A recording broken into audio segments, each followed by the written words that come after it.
going on, Jerome? What's going on, gangsters? Even though, yes, Vikings don't play until Monday night. Oh, Monday night. Good with words this morning. Your Vikings are taking on the crooked Chicago Bears and really looking to solidify their spot in the playoff places in the NFC, as well as keep pace in the NFC North division because the Lions are frauds. So here are 10 keys for the Vikings to get a victory on Monday night. Numero uno, stop turning the damn ball over. I mean, that's really what it comes down to, man. All the fumbles and some untimely interceptions as well. It's just knock it off. And the Vikings under Kevin O'Connell are 16-0 when they're even or win the turnover battle. They're 3-9 when they lose, and you just can't have it anymore. And the entire season, you look at the Eagles game, you look at the Chiefs game, you look at the Broncos game ad nauseum. It's just like every single time it's been a woulda, coulda, shoulda. Just hang on to the freaking football, and you'll be good to go. It's literally all that we ask. We don't ask for much, but that's it. Next up, number 2. Get a turnover, or 2, or 3, where the Flores defense has been great. They're currently 9th in DVOA, but where they can improve is getting a turnover of their own. And the Bears, they have 19 turnovers a season. They're 25th in the league. Fields gives up a shocking number of fumbles, 33 for his career. He led the league in fumbles with 16 last season. He's got 5 in his limited action this year, also 25 career interceptions. Justin Fields will serve up a meatball or 6, so the Vikings should get their mitts on him. Or how about like a nice Danielle Hunter or DJ Wanham or Jaquelin Roy, a strip sack? Love to see that. Next up, key number 3, contain Justin Fields running. Now, the Vikings did a pretty damn good job of this last time around, and I feel like Fields is just ready to say F it and turn back into the 1,000-yard rusher that he was last season. It's like, if I'm going to go down, I'm going to go down my way. But frankly, Flores and the Mush Rush did a good job on Russ. It's a tongue twister, last Sunday. And I do think that Danielle and Wanham could potentially tee off on Justin Fields, just like last time around. But of course, spying on him, using Metellus, using Pace, using Anthony Barr, who certainly has experience spying on mobile quarterbacks, will all be assets on Monday. Number 4. Don't sweat it. So, Montez Sweat, the big-time trade deadline acquisition, also got paid.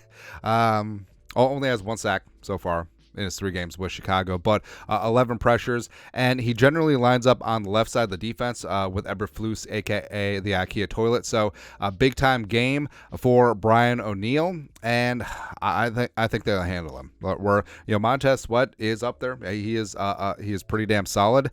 Is he Myles Garrett type money solid? I don't know, but also that it could be an extra thing for the Bears to drive up the price for the Vikings to pay Danielle Hunter, because Danielle Hunter is clearly a better player than Montez Sweat, but we'll see. Next up, key number 5, anyone but DJ Moore. And in terms of the Bears' offensive weapons, like DJ Moore, kind of where it starts and ends, but DJ Moore taking him away, Caleb Evans being back, could be huge in that regard. It's going to have to be a big-time game from Byron Murphy, as well as Mekhi Blackman, whoever they roll out there. DJ is shifty, DJ is strong, DJ is a very solid all-around wide receiver.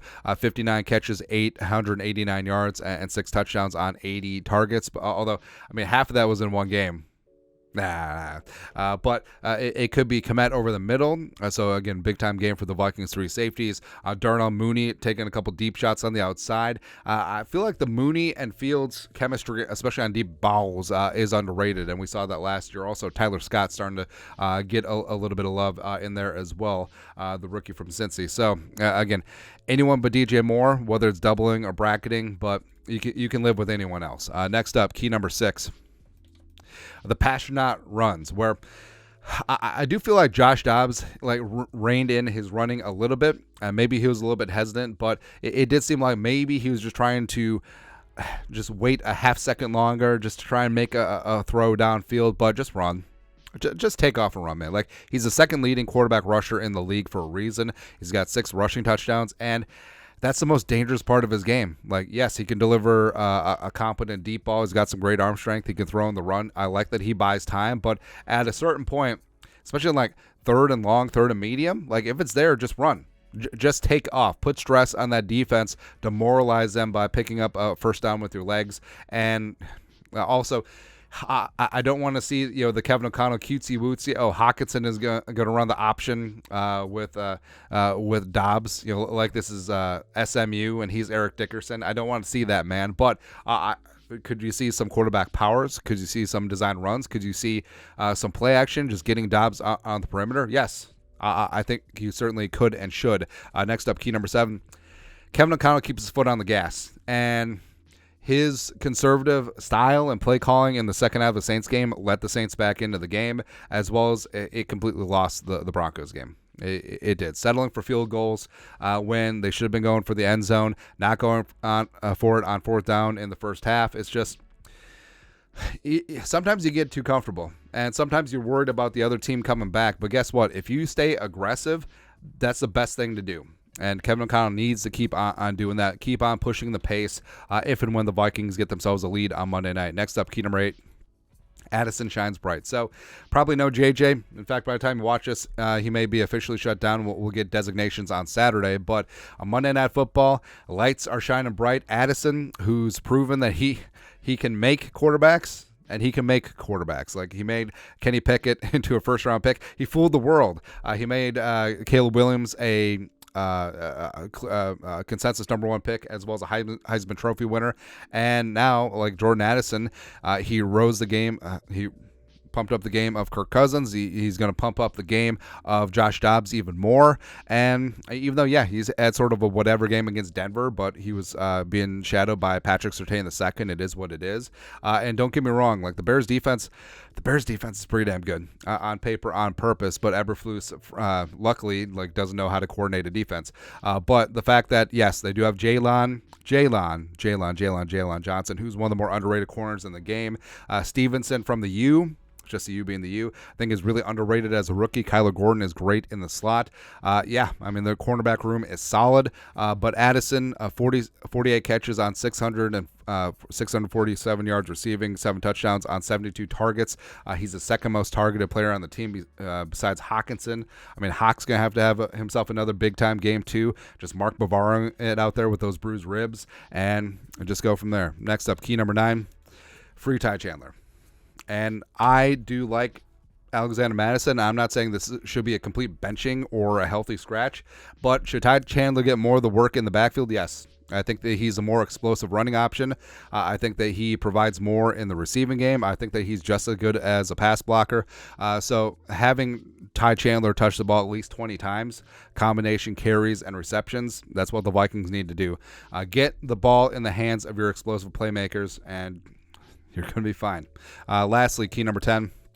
Again, this one will stay up there. So one big special teams play. So first off, Greg Joseph doesn't miss a kick like he did and made things close last time around. Also, key number 11, don't hurt Justin Fields, because Tyson Bagent, for whatever reason, was a Vikings kryptonite. If Bagent was in the entire game, I think the Vikings lose that one. But one big special teams play. He had the fake punt against the Broncos last week, which was great. I'm feeling a punt block this time around. Josh McAllister or Carry On My Jayward Son are both very adept at blocking punts. Would love to see one, as well as maybe a big-time return. Maybe King Kene busts one. Would love to see that. Or Brandon Powell gets loose. Right.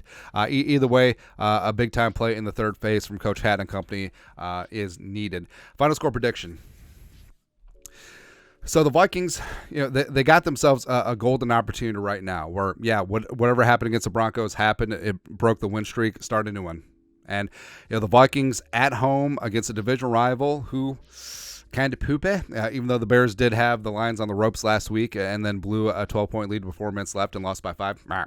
But it proved that the Lions are frauds. But the Vikings have an opportunity in a standalone game, national television, to really make a statement, put the bang thing on the Bears, have this thing not be close. I would love a Vikings win where there's no stress, like zero stresso at all. And then rest JJ for another game, give him an extra week with that hamstring, come out of the bye against the Raiders, 5 games, 5-game playoff, and just go from there. Raiders win. Bengals win. Take care of the Lions twice and beat the greasy, grimy Green Bay Packers at home on New Year's Eve. Woo. Love to see it. Love to see it. So, again, take care of your business. Go into the bye at 7-5 and staying alive. Final score prediction, Vikings 24, Bears 13. That's a blowout for Kevin O'Connell's team. I mean, it basically is, right? But I think the Passionate gets right. I think that he utilizes his legs. I actually do think that Tai Chandler gets a little bit more work and a little bit more love. I think Addison has himself a nice ball game, and the Vikings keep Justin Fields and company in check, and they go into the bye week at 7-5, having a ton of momentum. One of the most dangerous teams in the National Football League, and you love it, babe. You love it. But that's it. That's at 10. Well, 11. Don't hurt Justin Fields. 10 keys for the Vikings to get a win on Monday night. Let us know your thoughts and our thoughts in the comment section below. Subscribe for daily Vikings takes. Want to support the work? Put a little something in the Venmo. But till next time, Skol, production value.